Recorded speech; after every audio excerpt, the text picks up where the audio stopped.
Okay, let's unpack this. Welcome back to the Deep Dives, the show built to deliver the highest quality intellectual shortcuts directly to you. We take a monumental stack of articles, research notes, and historical data, extract the crucial nuggets, and ensure you leave here not just informed, but genuinely surprised. And today we are turning our gaze toward the heavens to examine the Geminids, a meteor shower that is, without question, the most reliable and prolific celestial show of the entire year. Right, and while the Geminids are famous for their massive intensity, sometimes spitting out over 200 meteors per hour, our mission today is focused on something far more fundamental. It's the fact that this shower just breaks all the rules of cosmic debris. This deep dive is about extracting the key facts about the Geminids' source, its identity crisis, and understanding why its material is so radically different from every other major shower we track. Precisely. We are diving into a comprehensive collection of source material here. We've got detailed observational timelines, historical records, and the very latest astrophysical theories right up to 2023. And the foundational fact we have to grasp immediately is that the Geminids, along with the Quadrantids, are one of the only major showers that do not originate from a traditional icy comet. They come from an asteroid. An asteroid. A chunk of dense, rocky material. And that singular distinction, that one fact, changes everything about the physics of the shower, the history of its observation, and our understanding of how cosmic streams even form. So our mission today is to analyze the source material to really understand the parent body, the Apollo asteroid 3200 Phaethon. We want to scientifically determine why the Geminids have, rightfully earned the spectacular title of the rock comet shower. Let's start right there with the source of the contradiction. Usually when we talk about meteor showers, think of the Perseids or the Leonids, we are tracking the debris trail left by icy, volatile comets. These comets, they swing near the sun, the ice sublimates, and the escaping gases shed this light, fluffy cloud of dust into space. So, what's up with Phaethon, the parent body of the Geminids? Phaethon is the core mystery here. Our sources introduce us to 3200 Phaethon, and it's fundamentally classified as an Apollo asteroid. Meaning it's a near-Earth object whose orbit crosses ours. Exactly. Yeah. But as you said, it shares none of the traditional characteristics of a meteor shower source. It is not an icy, volatile body. It's a dense, rocky object. And the timeline of its discovery is just fascinating because the shower was known long, long before its source was identified. Yeah. When did they actually pin Phaethon down? So Phaethon was discovered relatively recently, only on October 11th, 1983. Wow. And this identification came from the Infrared Astronomical Satellite, or IRAS. Think about that context. The Geminid shower had been reliably observed and tracked since 1862. That's over a century before we had a definitive source. So that immediately flags Phaethon as unusual. It suggests it was either, hiding really well or only recently became active enough to be recognized as the source. Exactly. And the sources include this wonderful piece of historical context about the naming. It was attributed to the famous astronomer Fred Whipple. Right. It's named after the Greek mythological figure Phaethon, the one who drove the sun god Helios's chariot. And nearly burned the Earth to a crisp when he lost control. A great story. And the naming is just incredibly apt because of Phaethon's extreme orbit. While it's a rocky asteroid, it follows this highly elliptical, very comet-like trajectory. Its orbital period is incredibly short, just 1.4 years. And during that period, it swings closer to the sun than any other named asteroid. So it gets intensely heated. Intensely, which is why that mythological reference to the sun god's chariot driver who flew too close to the sun is just, it's a perfect touch. And that tight, high-heat orbit is the key driver of Phaethon's identity crisis, right?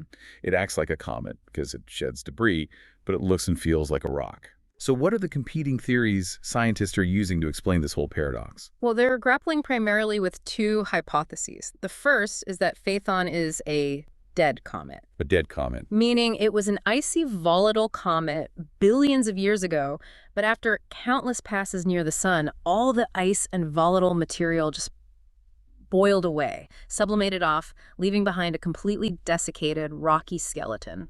Okay, so under that theory, the meteor shower debris would have been shed a long, long time ago, maybe when it was still partially active. Perhaps. But if it's a dead comet, why is it still producing such a massive, reliable stream now? Over a century after we first observed it.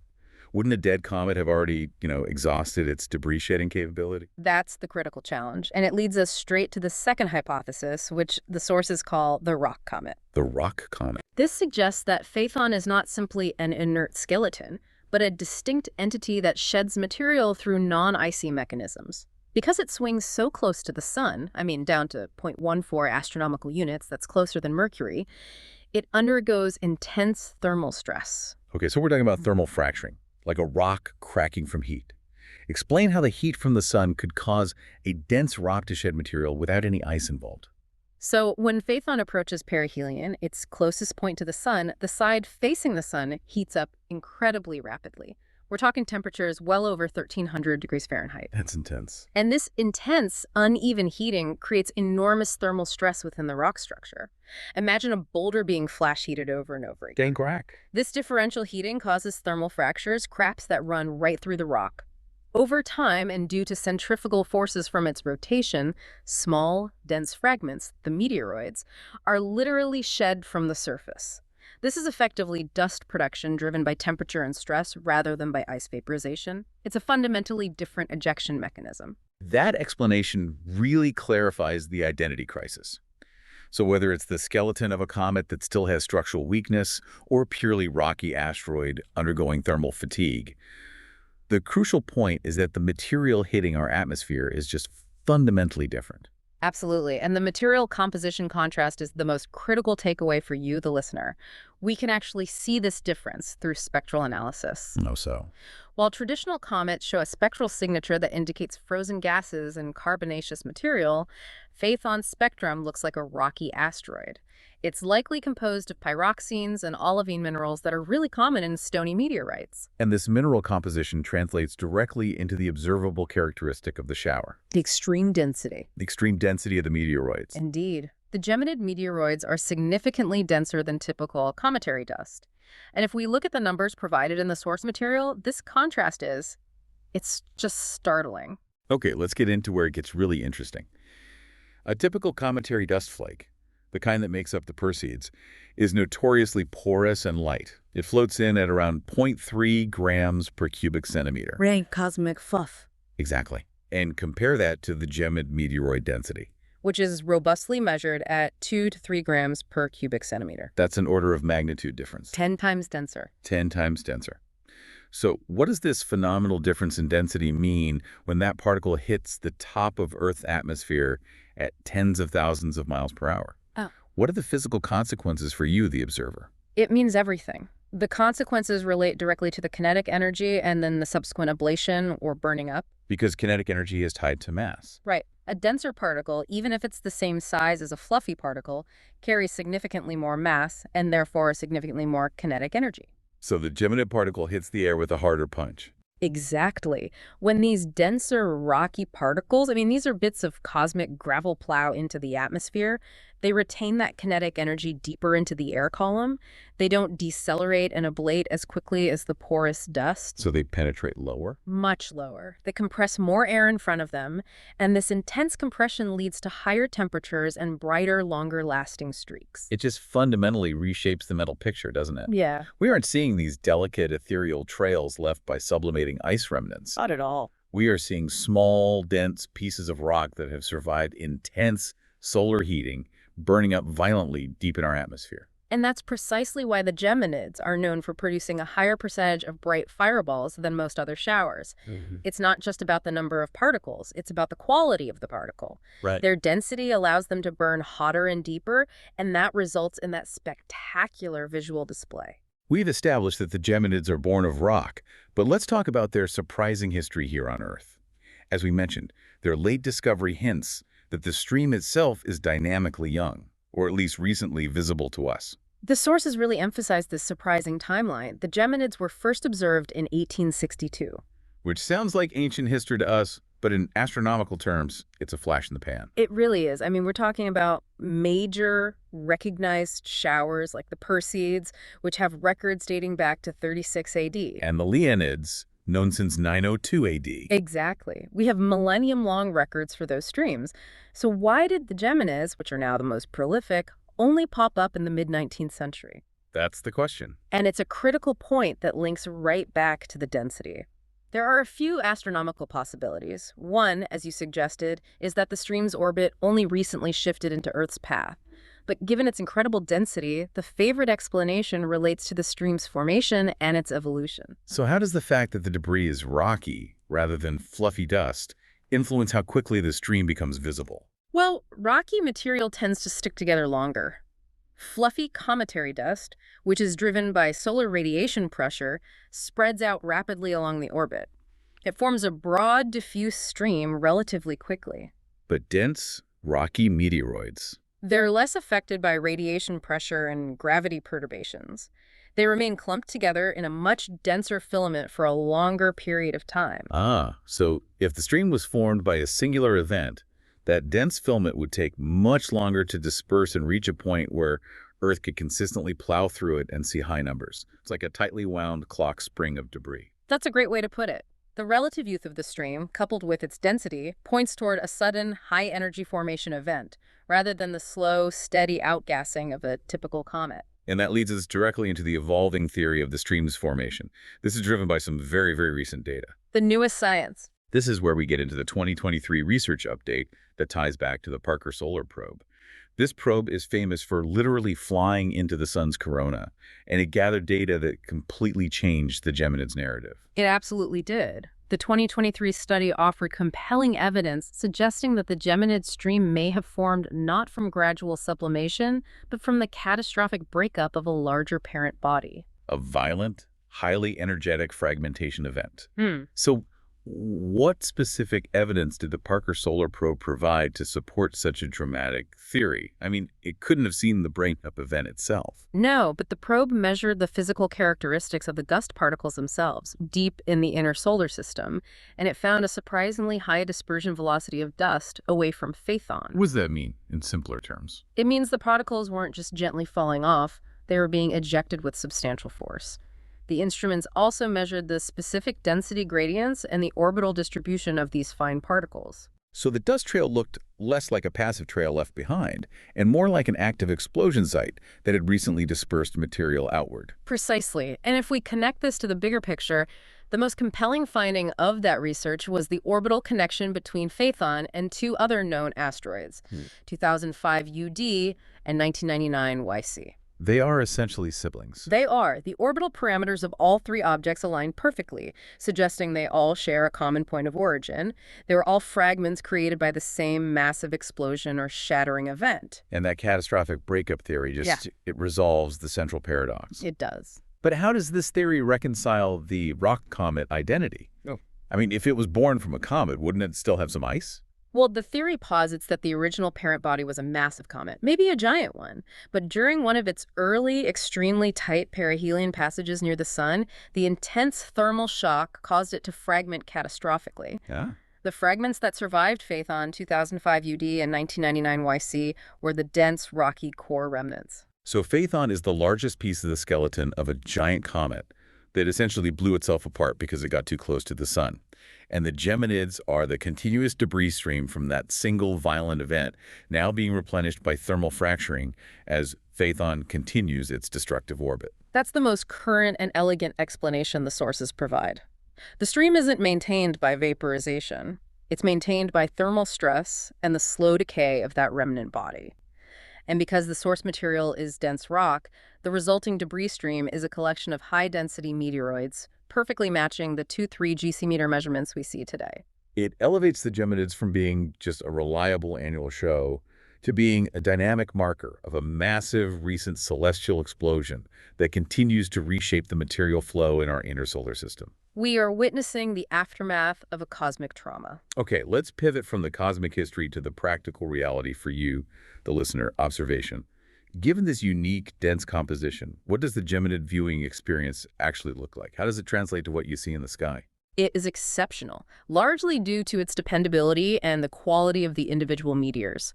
The Geminids shower occurs every year, running roughly from December 4th through December 17th. And the peak intensity is reliably centered on the morning of December 14th. Right, and the numbers are impressive.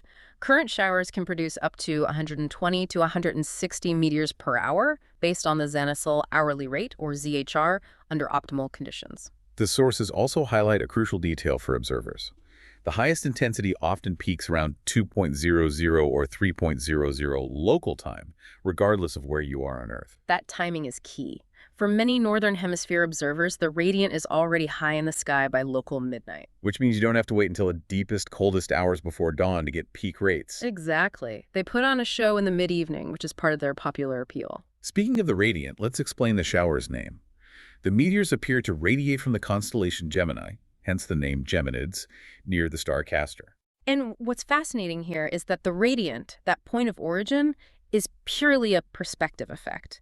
We are moving through a field of parallel debris, and our viewpoint makes those paths converge on a vanishing point in the sky. Like driving through a snowstorm. Perfect analogy. If you trace the streaks backwards, they all point toward Gemini. Wait, so if the radiant is in Gemini, does that mean I should just be looking in that direction? Absolutely not. That's a common mistake. You should be looking about 30 to 45 degrees away from the radiant. Why is that? The meteors seen closest to the radiant will appear short and stubby because they're heading almost directly towards you. The most spectacular long streaks, the ones that travel across a quarter of the sky, are those seen far away from the radiant. So keep your eyes on the entire sky, but just know that Gemini is the signpost. That's it. Now let's get back to the density. How does this rock material affect the speed and the visual signature of the streaking meteor? So the Geminids are classified as medium-speed meteors. They hit the atmosphere at about 35 kilometers per second, or roughly 22 miles per second. Which is significantly slower than, say, the Leonids. Oh yeah, the Leonids approach at over 70 kilometers. They're speed demons. And that slower speed is a huge benefit for you as the viewer, right? It makes them fairly easy to spot, as the sources mentioned. You get a slightly longer moment to register the streak and watch its trajectory. But the truly distinct visual signature is twofold: color and ablation depth. The sources note that Geminids often appear yellowish in hue. This yellow color is a direct consequence of the dense mineral composition. Why yellow? What's burning up to make that color? As the rocky material ablates, it heats trace metals within the meteoroid. The yellowish-orange color we observe is typically associated with the atomic emission lines of elements like sodium, which is common in stony meteorites. And because the particles are denser, they burn hotter. These colors are often more pronounced than the fainter traces seen in pure dust. And the ablation depth is also distinct, right? Where do these rocky bits usually disintegrate? They penetrate much lower than typical cometary fluff. The Geminids usually fall apart at heights above 24 miles, or 39 kilometers. Fluffier meteors can vaporize way higher up, sometimes above 60 miles. So that lower altitude means the streaks often appear brighter and closer to the horizon, which contributes to their fireball reputation. Exactly. This combination of medium speed, intense yellowish color, and low ablation depth makes a Geminid easily distinguishable from other shower types. Finally, let's look at geographic visibility, which is important for tailoring the experience for everyone listening. Your location on Earth significantly impacts the visible rate. For observers in the Northern Hemisphere, conditions are superb. Why is that? The radiant rises near sunset and reaches its peak elevation early in the morning. This means the radiant is often usable for 8 to 10 hours during the night, leading to consistently higher visible rates. And if you're listening from the Southern Hemisphere? Down south, the Geminid radiant is never as high in the sky. It only appears around local midnight or later, and it generally stays pretty low above the northern horizon. So you'll still see some. Oh, you will still see Geminids, but your total count will be significantly lower than the theoretical ZHR maximum because you are viewing the stream at a much shallower angle, and the atmosphere obscures fainter meteors near the horizon. So it's a great show, but the Northern Hemisphere definitely wins the visibility contest for this particular shower. No question. Now we move into the serious analysis, the data dive. Yeah. We have this detailed historical timeline of the Geminids from 2006 right up through the forecasts for 2025. It charts the recorded zenithal hourly rate maximums, or ZHRs. In this data, it shows the immense reliability of the Geminids, but it also reveals critical information about the structure of Phaethon's debris stream. The value of this data is not just in the high numbers, but in showing the shower's consistency. While the standard quoted maximum is, 120, 160 per hour, the timeline proves the stream frequently delivers far more. Let's pick out some of the high points that demonstrate the stream's density. The sources show 2007 hitting 170 ZHR. 2011 was incredibly strong, reaching 193 ZHR. And the true standout year was 2015, which hit an astronomical maximum ZHR of 203. A ZHR of 203. That means that under absolutely perfect, cloudless, moonless skies, an observer would see over 3 meteors per minute looking straight up. That's staggering. That number underscores the vast amount of rocky debris 3,200 Phaethon has deposited. It also suggests that the debris is not uniformly spread out, but organized into dense filaments or clumps. Right. If the stream were perfectly uniform, the ZHR would be consistent year after year, varying only because of the moon. But the variability from 114 ZHR in 2008 to 203 ZHR in 2015 tells us the Earth is punching through different parts of the stream each year. That's the key analytical point, and this is where the lunar phase data included in the timeline becomes so crucial. It allows us to filter out the influence of the moon and focus purely on the stream's structure and density variations. You can have a dense filament, but if the moon is full, you just won't see it all. Exactly. So let's use the timeline to analyze the dampening effect of the moon, which is the #1 variable for the practical observer. We can compare the bad lunar years. Let's look at 2016. The moon was at 100% a completely full moon, maximum light pollution. You'd expect a terrible show. You would. Yet the Geminids still managed a recorded ZHR of 157. That is an incredibly powerful showing. It demonstrates that the stream was exceptionally dense that year. Even a full moon couldn't completely obscure the brilliance of that filament. Exactly. But now, here's the complex part that needs a deep explanation. Compare that 2016 result to 2008. Okay, 2008. The moon was also near full at 95%, but the recorded ZHR maximum was only 114. Right. So why the dramatic difference between two full moon years? 157 versus 114. It must be the stream itself. This contrast is the evidence of the stream's clumpy structure. In 2016, Earth was perfectly timed to pass through a highly concentrated, very dense filament of debris. Even with the lunar glare, enough bright meteors survived the light pollution to yield a high ZHR. So the ZHR of 157 in 2016, despite the full moon, indicates that if the moon had been absent, that year would have likely been well over 200 ZHR, maybe even higher than 2015. That's the interpretation. And conversely, in 2008, even though the moon was only marginally less bright, the Earth likely encountered a more dispersed, less dense part of the stream. And when the stream is thinner? Fewer bright fireballs are produced, and the moonlight just washes out the bulk of the fainter meteors, resulting in that much lower visible rate of 114.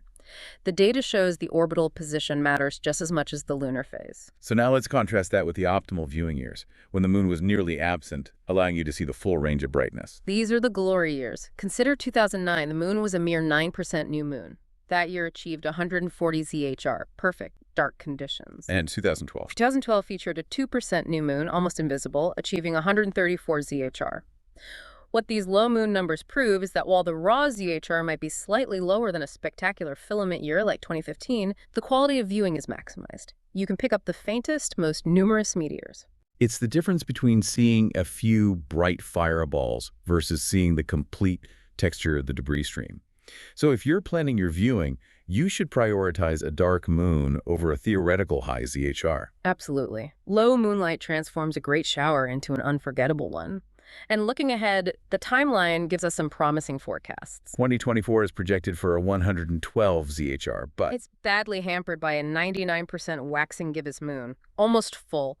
We know from the 2008 data that visibility will be strongly suppressed, making 2024 pretty challenging. But the forecast for 2025 looks exceptionally good. Very good. We're looking at a high projected ZHR of 150, and the moon is predicted to be a favorable 26% waning crescent. That is a near-perfect combination of a high peak rate and low lunar interference.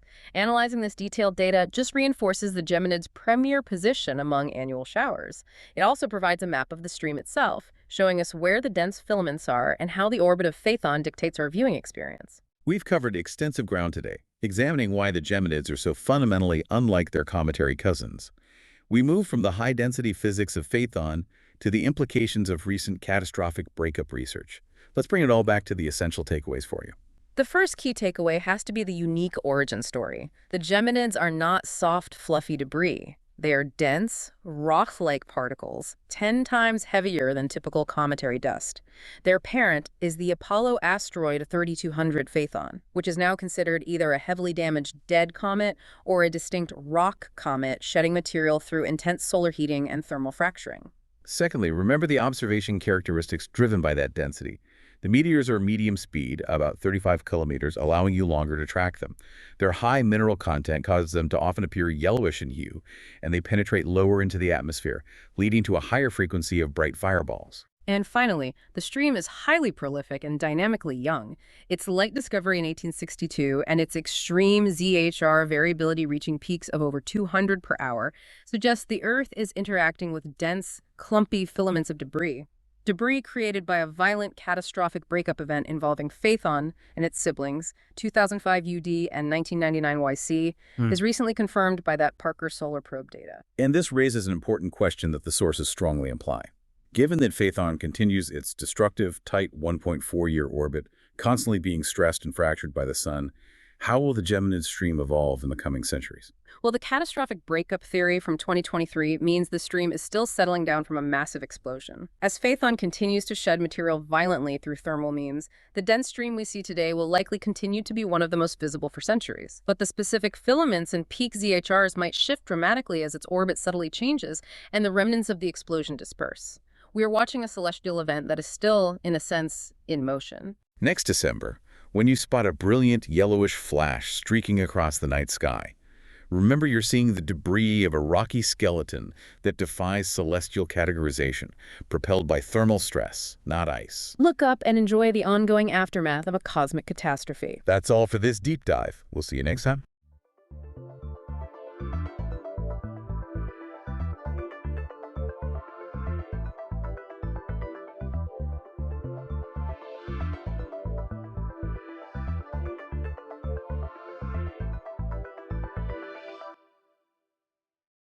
Welcome back to the Deep Dive. Today, we are putting aside the dreamlike imagery of Xanadu and getting straight into the brilliant, brutal, and just incredibly complex reality of one of history's greatest innovators, Kublai Khan. Yeah, when people hear that name, they usually think of Coleridge's poem, or maybe just Genghis Khan's grandson. Exactly.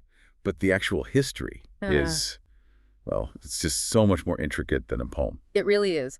Our sources, from dynastic histories to military accounts, they paint a very complicated picture. Absolutely. So Kublai Khan, born in 1215, fourth son of Tolui, he wasn't the obvious heir to, well, anything, really. Yep. Yet he ends up founding the Mongol-led Yuan dynasty in China.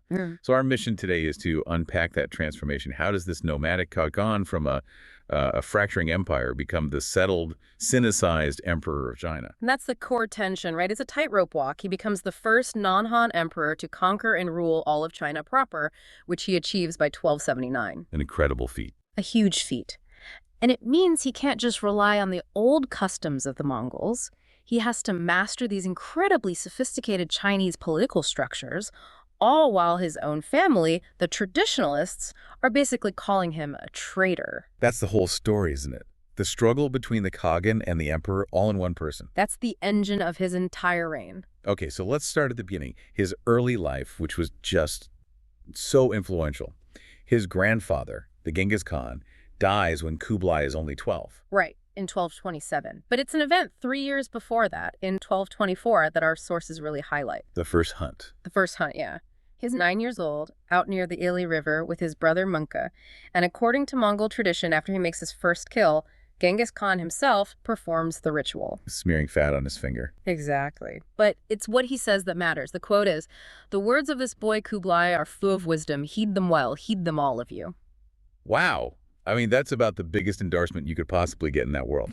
It's everything. It basically signals to the entire Mongol elite that this kid is different. He's not just a warrior. He's got political smarts. And that early confidence, it allows him later to explore non-Mongol ways of governing. And he needed that intellect pretty quickly. He gets his first real administrative job in 1236. His appanage, yeah.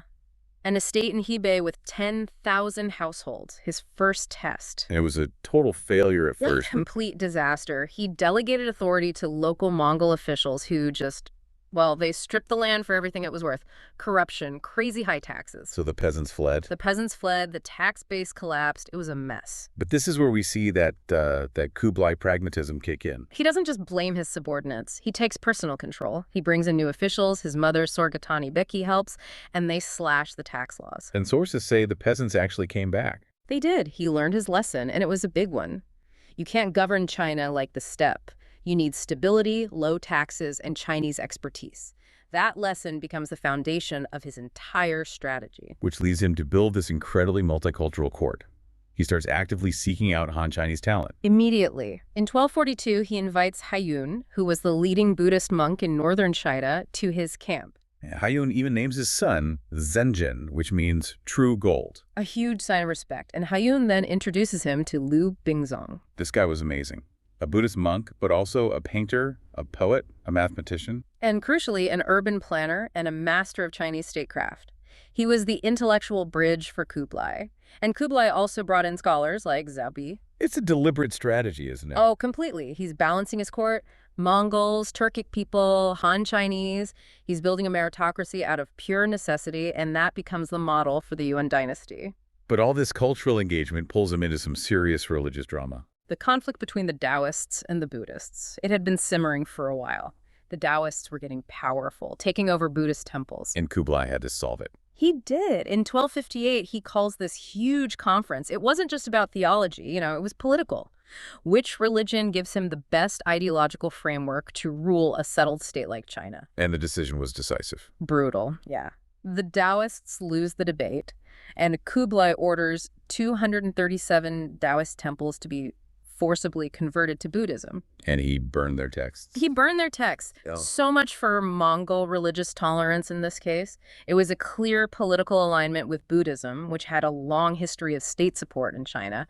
He was choosing his path. So these early years are basically his training ground, and then his brother, Mongke, becomes Great Khan in 1251. Right, and Kublai gets a promotion. He's made viceroy over northern China. And this is where he puts all those lessons he learned into practice on a much bigger scale. Exactly. He boosts agriculture, he spends on social welfare, he builds up cities like Xi'an, and all of this good governance earns him a lot of credit with the local Han warlords. Which, as we'll see, becomes absolutely critical. It's the key to his power base. Then, in 1259, everything changes. Mongke dies during a campaign in Sichuan. And Kublai is in the middle of a siege. So what does he do? He keeps his brother's death a secret. A brilliant, calculated move to keep the army's morale up. He even cuts a quick peace deal with the Song. But then he gets back north and finds out he's been outmaneuvered. Totally. His younger brother, Bok, is back in the Mongol capital, Karakorum. He's called a traditional Kurultai, the Council of Nobles. And they've named him the new Great Khan. Yep. And according to traditional Mongol law, his claim is the legitimate one. But Kublai has different ideas. And different advisors. His Sinicized staff tell him to claim the throne based on his own merit and, crucially, his control of the resources in northern China. So he calls his own Kurultai. His own Kurultai. In April 1260. Fewer royal family members are there, but he has the backing of China and Manchuria. He has the money and the food. And that's the split. Two brothers, both claiming to be the Great Khan. That's the start of the Toluid Civil War. 4 years of brutal fighting. And it wasn't just about power, it was an ideological war. Settled empire versus nomadic tradition. The old capital, Karakorum, was basically destroyed in the fighting. It was. And Kublai used his biggest weapon, his control over the food supply. He basically starved Bok's forces out. It was the settled world strangling the nomadic world. Bok finally surrenders in 1264, but a key event happens during the war that completely changes Kublai's perspective. The rebellion of Li Tan in 1262. Right, a Chinese governor who rebels. No. But the real problem was who he was connected to. His father-in-law, Wang Wentong, he was one of Kublai's most senior and trusted Han Chinese officials, and he was executed for it. So that betrayal leaves a permanent scar. A deep one. It creates this institutional distrust of ethnic Han officials, especially those with military power. From then on, he makes sure that real military authority stays in Mongol hands. That's a huge paradox, isn't it? He needs Han expertise to run the country, but he can't fully trust them. It's a problem he grapples with for his entire reign. The Civil War also completely emptied the treasury. Oh, totally. Which forces him to get creative with fundraising. Yeah. During the war, everyone was conscripted, even monks and clergy who were normally exempt. And his officials noticed that these religious institutions were sitting on a lot of untaxed wealth. A lot of land, a lot of commercial assets. So in 1264, Kublai does something radical. He imposes land and commercial taxes on all of them. That must have been controversial. Hugely. But he needed the money. And it's a little preview of the even bigger economic risks he's about to take. So with the Civil War won, he makes his final, definitive break with the past. He goes all in on Sinicization. In 1271, he officially renames his empire Daiyuan. Great Yuan. This is more than just a name change. It's a total rebranding. The name Yuan comes from the I Ching, the Chinese Book of Changes. He's positioning himself not as a foreign conqueror, but as the legitimate inheritor of the mandate of heaven. And then, in 1272, he moves the capital. The biggest move of all.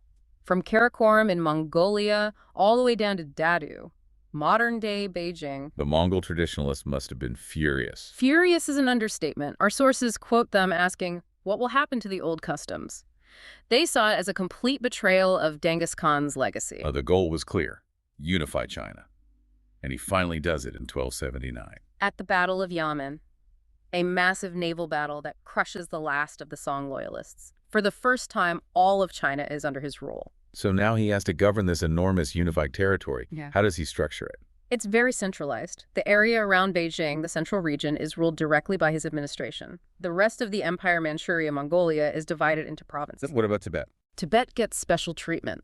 It's governed by a separate Bureau of Buddhist and Tibetan Affairs, which gives the top lamas a huge amount of authority. It's a clever way to ensure their loyalty. All of this required massive investment in infrastructure. He wasn't just a conqueror, he was a builder. An incredible builder. He rebuilt the Grand Canal, repaired public buildings, extended highways. The record says he created over 20,000 public schools. Wow. And he brought in international talent to do it. A Turkestani architect designed his capital city. And we have to talk about the engineer, Go Shujing. A genius. He built a 30-kilometer channel just to supply Dadu with water, and he was sent all over the country to repair irrigation systems that had been destroyed by decades of war. The Grand Canal was the big one, though. That was the economic artery. It connected the political center in the north with the massive agricultural wealth, the grain basket of the south. Absolutely essential. Okay, let's get to the most famous and maybe infamous of his innovations, the money. Yes, the paper currency. This is where Kublai gets truly radical. In 1260, he creates the first unified nationwide paper money, the Jiao Chao. But other dynasties had used paper money before, right? What made it different? The difference is that he made it fiat currency. He is arguably the world's first successful fiat moneymaker. How did he do that? It was coercive. His government confiscated all the gold and silver from private citizens and merchants and forced them to exchange it for these paper notes. Then he decreed that taxes could only be paid in paper money. So you had no choice but to use it. You had no choice. And for a while, it worked brilliantly. It simplified trade, it centralized monetary control. But the whole system depends on one thing. Government discipline. Fiscal discipline. And that completely fell apart. Because of the constant wars. Exactly. To fund the final conquest of the Song, they just printed more money in 1273. Then in 1287, facing huge deficits, they printed another new currency, the Yuanchao. So now you have two competing paper currencies. And massive inflation. They were printing money with no reserves to back it up. The currency became worthless. It's a classic story of an amazing innovation destroyed by a lack of political restraint. And that military spending was just relentless. Let's talk about his foreign campaigns, his global reach. Okay, well, the one success story he needed for everything else was Goryeo, or Korea. He turned it into a tightly controlled tributary state. A son-in-law state, they called it. Right. And what did Korea provide? Ships and soldiers. And navy. Without the Korean Navy and logistical support, his other campaigns would have been impossible. Specifically, the invasions of Japan. The two great military failures of his reign, 1274 and 1281, he was obsessed with conquering Japan. The second invasion was on an unbelievable scale, something like 140,000 troops. It was the largest naval invasion in history until D-Day. So the question is, how could something that massive fail so completely? It wasn't just the famous kamikaze storm. No, the storm is the final blow. But the planning was flawed from the start. The fleet was built in a hurry. They used a lot of flat-bottomed riverboats that just weren't designed for the open ocean. They had no keels. The Mongols also brought new weapons, like exploding missiles. Yeah, early grenades. That surprised the samurai. But the Japanese were ready. They'd spent years building coastal fortifications, these 2-meter-high walls. So when the typhoon hit in 1281, the Mongol fleet was already scattered and struggling. And it was just decimated, wiped out. This failure shattered the myth of Mongol invincibility in East Asia. And yet, he wanted to try a third time. He was furious. He was determined to launch a third invasion and was only stopped by his advisors and eventually his death. The campaigns in Southeast Asia were also a mixed bag. Vietnam, for example. A military nightmare for the Mongols. The terrain, the climate, the Vietnamese tactics, they suffered major defeats. But in a strange way, it was a political success for Kublai. How can it be a success if they lost the battles? Because in the end, Ayvit agreed to become a tributary state. They acknowledged Yuan supremacy to stop the invasions, and that was Kublai's main goal: political submission, not necessarily total occupation. Same thing happened in Burma. But the expedition to Java was just an outright failure. Yeah, that one was a mess. They got caught up in local politics, were betrayed, and had to withdraw after losing thousands of troops. An embarrassing end to his naval ambitions. But it's not all about war. This period, the Pax Mongolica, it opened up the world. It really did. For the first time, you have relatively safe, direct contact between Europe and East Asia. His capital, Khanbalik, became this incredible global hub. Which brings us, of course, to Marco Polo. The most famous visitor. He wasn't just a tourist. He was part of the administration for 17 years, a foreign emissary for the Khan. And there were others. That story of Rabban Bar Sama is incredible. A Nestorian Christian monk sent from Beijing as an ambassador all the way to Europe. He met with kings in Paris. He met the Pope in Rome. It just shows you the level of global diplomatic thinking happening in Kublai's court. They even sent an envoy to Mogadishu in Africa. And this globalism played out inside the empire, too, especially with his use of Muslim officials and scientists. They were critical to running the state. The Semerin, at one point, 8 of the 12 administrative districts were run by Muslim governors. And they brought incredible knowledge, astronomy, cartography. Military tech. The famous Muslim trebuchet, the Huipao, was perfected by Persian siege engineers he brought in. It was decisive in taking the city of Xiangyang. But there was a major clash of cultures. A huge one. Despite relying on all this Muslim talent, in the late 1270s, Kublai issues a decree making it illegal to slaughter animals according to Islamic or Jewish law. And he banned circumcision. Why? It was a defense of Mongol custom, the yasa. The Mongol traditions found those practices offensive, so even as he's becoming the Sinicized emperor, he has to cling to these core Mongol customs to maintain his legitimacy with his own people. It's that paradox again. This internal resistance from his own people never really went away, did it? It flared up again in 1287 with Nayan's rebellion. Nayan was another descendant of Genghis Khan's line, a traditionalist, and he saw Kublai's bureaucracy as a betrayal. And Kublai, even though he was getting old, he led the army himself? He was a commander to the very end. He crushes the rebellion. And Nayan's execution is really telling. How so? He was executed in the traditional Mongol way for a prince smothered under felt carpets so that no royal blood was spilled. Another nod to the old customs, even while punishing someone who was fighting for them. The last years of his life seem incredibly sad. They are. He suffers immense personal loss. His favorite wife, Chabi, dies in 1281. Then his chosen heir, his son Zenjin, dies in 1286. And he just withdraws. He becomes a recluse, his health completely fails, he becomes, as one source says, grossly overweight, suffering from gout and diabetes. Which is attributed to his diet. The traditional Mongol diet, very heavy on meat and alcohol. He tried every kind of doctor and shaman, but nothing worked. He died on February 18th, 1294. He was 78. A monumental reign. And he did ensure a smooth succession, passing the seal to his grandson, Timur. So when we look back at this incredible 34-year reign, what is the ultimate legacy? I think the long-term impact on the definition of China is profound. By creating the Yuan dynasty and ruling from Beijing, he establishes a precedent for ruling Tibet, Manchuria, and Mongolia as part of a China-based empire. He basically draws the map for future dynasties. Exactly. The later Qing dynasty builds directly on the model that Kublai created. He was a global innovator who fundamentally changed the geopolitical landscape. Which brings us right back to that central tension. He conquers and unifies China, creates this incredible state. But his greatest struggle wasn't against the Song or Japan. It was against the old customs of his own people. It was. He alienated his base, and that led to the permanent fracture of the greater Mongol Empire. So the question we want to leave you with is this. Do his bureaucratic and cultural successes in China outweigh the military cost and the internal disunity they caused? What really defines his reign in the end? The Sinicized emperor of China, or the fractured Khagan of the steppes? A question that defines empires. Thank you for joining us for this deep dive into the contradictory brilliance of Kublai Khan. We'll see you next time.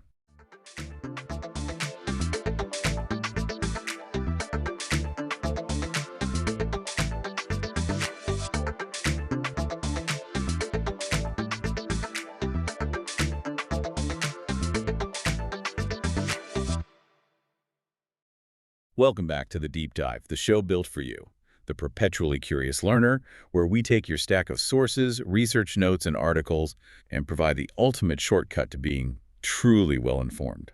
Today, we are turning our attention to the southern hemisphere, specifically to a peak that reigns supreme over two continents and carries a nickname as brutal as its environment.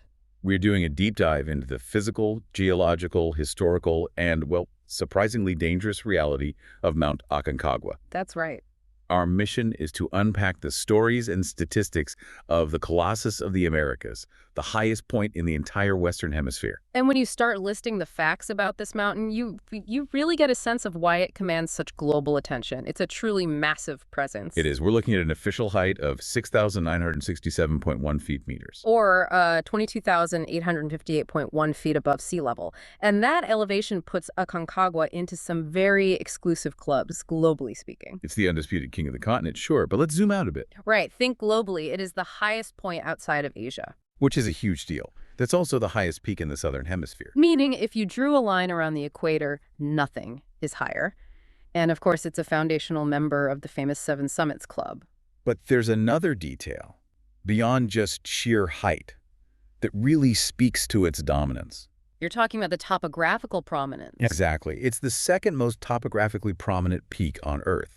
Now let's unpack that for a second, because that term doesn't just mean height, does it? No, not at all. It's about something much more fundamental. Prominence measures the vertical distance from a peak down to the lowest point you'd have to go to climb a higher peak. So it's a measure of its isolation, Right. of how much it stands alone. Precisely. And only Mount Everest has greater topographical prominence. So what that means, in practical terms, is that Aconcagua rises nearly 7,000 vertical meters from its base. It's just an unbroken, colossal presence. It sounds less like a mountain and more like a geographic statement. So where exactly does this giant stand sentinel? It's right in the heart of the Andes, in the Principal Cordillera, specifically in the Mendoza province of Argentina. About 112 kilometers northwest of the city of Mendoza. That's the one. And while it's firmly in Argentina, it's remarkably close to its neighbor. Just 15 kilometers from the Chilean border. Yeah, very close, emphasizing its central position. And the whole thing is protected within the Aconcagua Provincial Park. Which seems to be defined by these really dramatic natural boundaries. It is. Aconcagua is basically walled in by these deep, sweeping valleys. To the north and east, you have the Valle de las Vacas. The Valley of the Cows. Right. And to the west and south, the Valle de los Horcones Inferior. These valleys really highlight its massive scale, and the mountain itself is the source of several huge glaciers, like the Ventisquero Horcones Inferior. A mountain of this scale, it has to have a name that carries similar weight. And the name Aconcagua itself is a bit of a mystery, right? It's a fascinating linguistic puzzle. You've got at least 3 different indigenous theories for where the name comes from. Okay, let's start with the most sort of geographically direct one. That would be the Mapudungun origin, Aconcagua.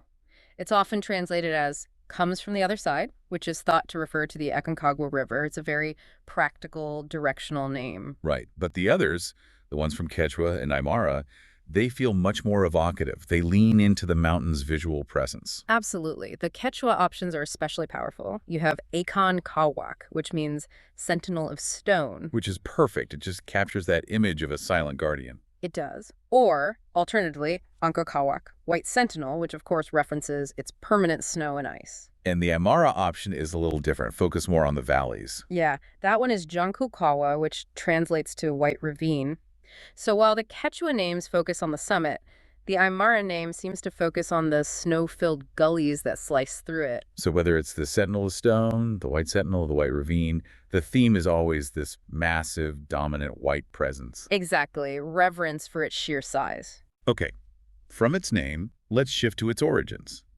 The tectonic violence that actually created this Sentinel of Stone, its geological story isn't a simple eruption, is it? No, it's a story of compression and violent uplift. But to understand it, you have to recognize its former life. Aconcagua was, in fact, a massive active stratovolcano. So it was born from the subduction zone, where the Nazca Plate dives under the South American Plate. Exactly. the driver for the whole Pacific Ring of Fire.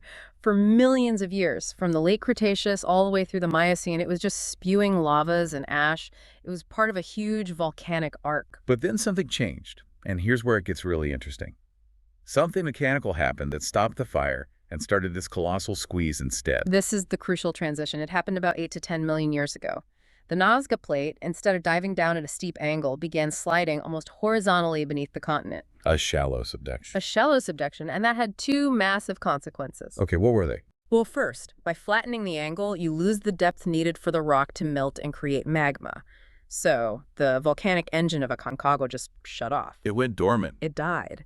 And second, that shallow angle dramatically increased the horizontal compressive stresses between the two plates. So instead of magma pushing up from below, the mountain was being squeezed from the sides, like a vice. Precisely.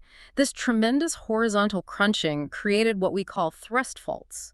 And these faults physically ripped Aconcagua off its volcanic route and shoved it skyward. It became a peak defined by continental collision. Which means the mountain structure is like an open book for geologists. Yeah. If we were standing there today, how do the rocks tell that chaotic story? Well, if you look high up on the flanks, near the summit, you're seeing the relics of its volcano life. Hard, dark lavas, volcanic breccias, pyroclastics. Fire-formed rocks. Exactly.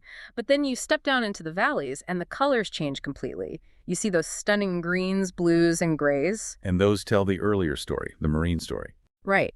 Those are carbonates, limestones, turbidites, sediments that settled in a shallow Triassic sea hundreds of millions of years ago. The uplift was so powerful, it just ripped them up and exposed them. And what about the red rocks you see? That's usually the final stage of its volcanic life. Things like cinder deposits, conglomerates, and other intrusions that cooled right before the big squeeze started. So in one place, you have a whole geological archive, ancient sea, dead volcano, and the fractured evidence of a continental collision. That story of monumental force brings us to the modern paradox of Aconcagua. We know it's gigantic, yet it holds this very unique status in the mountaineering world. And that status is the core of the paradox. The claim is that Aconcagua is arguably the highest non-technical mountain in the world. And that applies specifically to the normal route. To the normal route, the northwest approach. And non-technical means that under normal conditions, you don't absolutely need ropes, ice axes, or climbing pins. It's essentially a very, very strenuous high-altitude hike. That's a good way to put it. And that accessibility is what draws thousands of climbers. It's seen as the entry point to extreme altitude climbing. But I have to wonder if calling it non-technical is, inherently misleading. Huh. Because the true enemy here isn't the rock face. Not at all. It's the air and the climate. It absolutely is. The technical ease allows climbers to focus on the altitude, which is universally unforgiving. At the summit, atmospheric pressure is a mere 40% of what we experience at sea level. Wow. Less than half the oxygen. Less than half. And your body feels that profound physiological stress. Altitude sickness, or AMS, will affect almost everyone to some degree. We're talking severe headaches, nausea, fatigue. Exactly. But the real danger is when that progresses to ACE, or HAPE, high-altitude cerebral or pulmonary edema. And those are genuine medical emergencies. Life-threatening. HAPE is fluid in the lungs. HAC is swelling in the brain. The only effective treatment is immediate, rapid descent. And unlike the 8,000-meter peaks, supplemental oxygen isn't common practice here. No, it's not standard. You're expected to rely solely on acclimatization. Which brings us to the big question. If the easiest route is technically manageable, why does this mountain have such a dark reputation? Why is it nicknamed the Mountain of Death? That nickname, unfortunately, is earned through hard statistics. Aconcagua has the highest death rate of any mountain in South America. Over 100 people have died since records began. Yes, and the annual average is still around 3 deaths per climbing season. It's stubbornly high. So where do the casualties come from, if not from technical climbing falls? It's a convergence of factors. The high accessibility leads to complacency, it draws huge numbers of climbers, and a higher percentage of those are maybe underprepared or cut corners on acclimatization. They underestimate the real risks. The risks being the brutal, sudden weather changes and the extreme cold. Precisely. Aconcagua is notorious for violent storms and incredible winds. You're talking severe frostbite and hypothermia, which can incapacitate a climber very, very quickly. Like in January 2009. A stark example. It was supposed to be high summer, and 5 climbers died in a single spell of bad weather from exposure and altitude issues. So its deadliness is institutional, not technical. The mountain kills through attrition and thin air. Exactly. The cold and altitude create a vicious cycle. The sheer volume of traffic just exposes more people to the mountain's intrinsic dangers. Let's talk about that traffic. What proportion of climbers actually succeed? The success rate is quite sobering. Only an estimated 30 to 40% of climbers who start the ascent actually reach the summit. And most of them are sticking to two main routes. Correct. The normal route is overwhelmingly popular, about 54% of all climbers. And then there's the Polish Glacier Traverse. Right, the Fossa de los Polacos. That attracts about 43%. It starts by traversing the Vacas Valley, but instead of taking the full, difficult ice climb of the Polish glacier itself, It cuts across. it traverses across the mountain's upper flanks and joins the easier normal route for the final push. It's a bit more dramatic without requiring full-on ice climbing skills. So between those two, that's 97% of all activity. What about the other 3%? That's reserved for the expert mountaineers, the south and southwest ridges, and of course the famed South Face. Which is a whole different ballgame. A totally different mountain. Highly technical, vertical ice and rock, universally rated as quite difficult. Okay, so let's map out the journey for the majority of climbers on that normal route. It's a huge logistical exercise. It starts at the little village of Puente del Inca at about 2,740 meters. This is where you finalize logistics, check gear, organize mule trains. And from there, you head into the park. But the real nerve center, the hub of the entire season, is Plaza de Mulas. Plaza de Mulas at 4,370 meters is a massive undertaking. Our sources claim it's the second largest base camp in the world, right after Everest. The world's second largest base camp. What does that even look like? It's like a small, temporary city. Huge dining tents, rudimentary showers, and, amazingly, satellite internet access. But it's more than just a place to eat and sleep. It plays a critical, life-saving role. A vital role. Before any climber can go higher, they have to undergo a mandatory medical screening right there at Plaza de Mulas. So the park doctors check your vitals, oxygen saturation, look for signs of AMS. And if they determine you're not properly acclimatized, your journey ends right there. The mountain requires a doctor's note to continue. It shows how seriously they take the Mountain of Death nickname. Once you get the green light, you head up to the high cams for the summit bit. Right. The first big jump is usually to Nido de Condores, the condor's nest, at 5,570 meters. It's a big, sprawling plateau. And from there, it's onto the final launch pads. Correct. The classic high camp is Camp Berlin at 5,940 meters. It's popular because it offers some natural wind protection. But recently, another camp has become more popular. Yes. The slightly higher Camp Cholera, right at 6,000 meters, it just gives you a marginally better starting point for that grueling summit day. And Camp Cholera is notable for a very poignant story. It is. In 2011, an emergency shelter named Elena was built there. It was donated by the family of an Italian climber, Elena Senin, who tragically died in 2009, shortly after reaching the summit. A permanent memorial and a vital refuge. A grim reminder of the price the mountain exacts. These human stories really define Aconcagua. Let's trace back the history of European mountaineering here, starting with the first major attempt. That would be the 1883 expedition, led by the German geologist Paul Gusfeld. He was driven by scientific curiosity, but his method for motivating his porters was creative. He told them there was Incan treasure hidden near the summit. He did. Forget the altitude, boys. There's gold up there. And this treasure hunt inadvertently paved the way for modern climbing. It absolutely did. He reached 6,500 meters, and in doing so, he mapped out what became the normal route we use today. But he didn't summit. The first recorded ascent came later, 1897. With the big British expedition organized by Edward Fitzgerald. And what's fascinating here, the real irony, Is Fitzgerald himself, the guy who organized the whole thing. he never stood on the summit of Aconcagua. Never.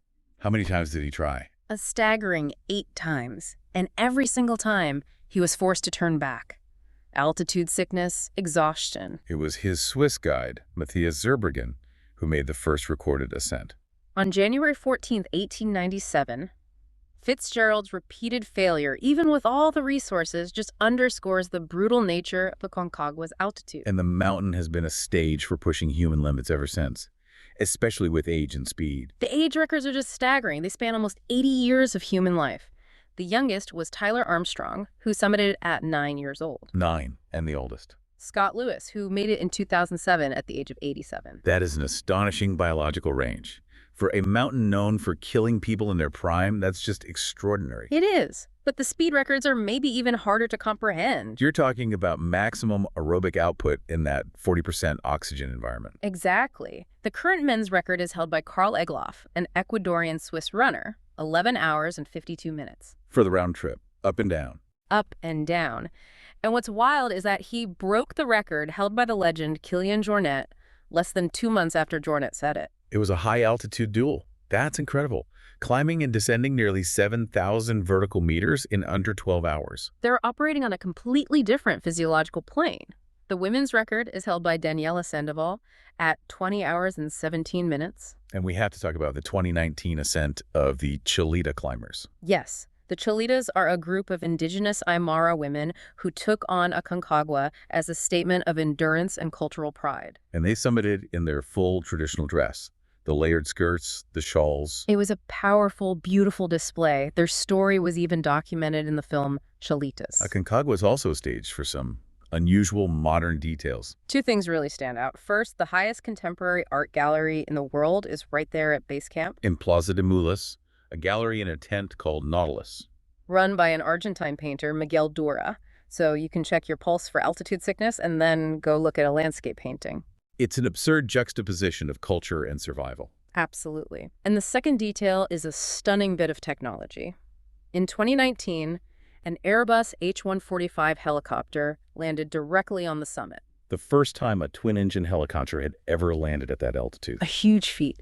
And the whole trip from the city of Mendoza took only 45 minutes. 45 minutes, compared to the 12-hour speed record. It just highlights this incredible chasm between the human effort and the almost casual way modern machinery can conquer the same environment. And that helicopter landing is a good pivot to the massive modern danger facing Aconcagua that technology has not solved. The environmental cost of its popularity. This is the most serious crisis facing the park today. Specifically, the improper disposal of human waste. It's a catastrophic problem. The extreme altitude means waste degrades incredibly slowly, if at all. It concentrates pathogens and contaminates the snow and ice, which are the headwaters for the entire region. So the water on the mountain is only safe if it's been chemically treated or boiled. That's what our sources stress. And the reason disposal is so challenging comes down to logistics and economics. Right. There are eco-friendly toilets, but they're mostly for organized expeditions. And if you're an independent climber, you have to contract that service yourself. And that becomes a huge economic barrier. The costs can be significant, up to $100 for some. Or $5 a day for others.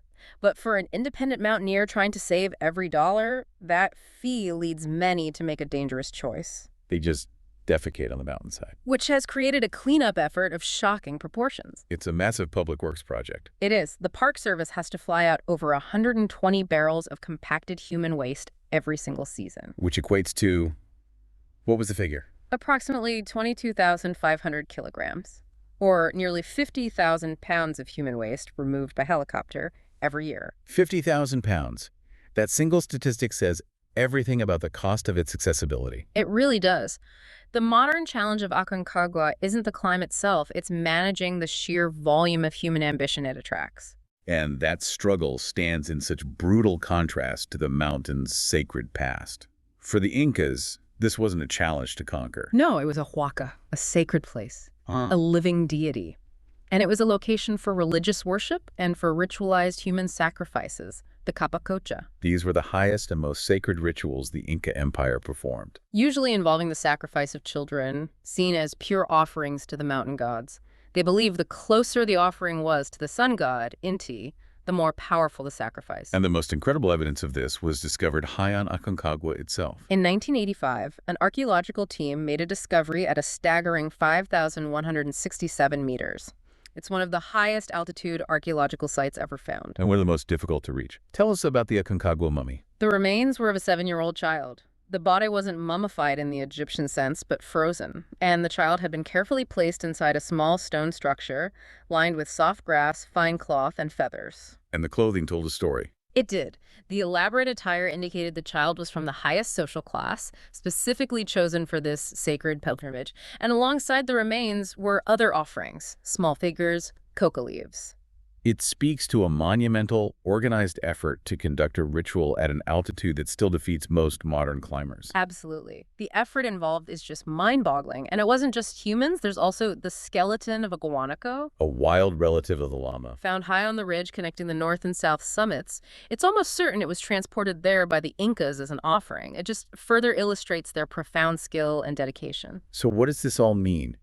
We've traced Aconcagua from its violent birth to its modern role as a global challenge and an environmental dilemma. I think it means we're looking at a mountain of profound contradictions. It's geologically violent, but technically accessible. Culturally sacred, yet environmentally besieged by the waste of mass tourism. It's the highest point of ambition for thousands, and the burial ground for too many who underestimated its non-technical dangers. It is the highest mountain outside Asia, the second most prominent peak globally, yet its modern legacy is defined as much by the 50,000 pounds of waste as it is by the records broken on its slopes.